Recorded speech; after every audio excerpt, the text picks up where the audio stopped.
guys. Nako ipakita sa inyo nga na kuan sa bansitap, bansitap siya ba. Pero tudloan ta mo guys na ipangapamaagi ani. Pas ani oh. Ipakita nako sa inyo araw. Bantay mo na guys. Kini siya nga dahon. Kini. Hey guys. Kani.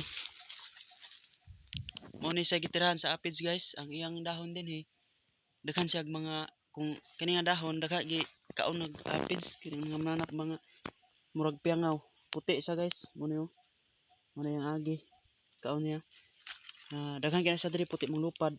Kinang walaon nyo na sa saging nya pag para nga dili siya madaot guys kung may ani gani yung dahon sa saging tarang punuan putla gyud na siya isa to duha ka dahon nga ningilo ay nyo paabtag tulo kay dili na matambalan ako lang na itudlo sa inyo kay maluoy pugos na yung mga sagingan nga wa sila kabalog unsaon nga ang arqueires o bansitap nga saging maulian pa di ay nara siya guys ara babaw nanaw siya guys putlo nimo siya kung makita ninyo diha giputol ko ang isa nya ang isa pod nagsunod nga lingin pa siya ana pa siya yang isa nibukhad na kuha nimo siya guys nya pagkasunod nya isprayan mo siya guys o yung nakay bayosit isprayan mo bayosit o John Rocks ulian dyan na siya automatic pagkasunod si mana pag mudahon na siya guys o green na yang dahon dili na yellow ulian na siya ora to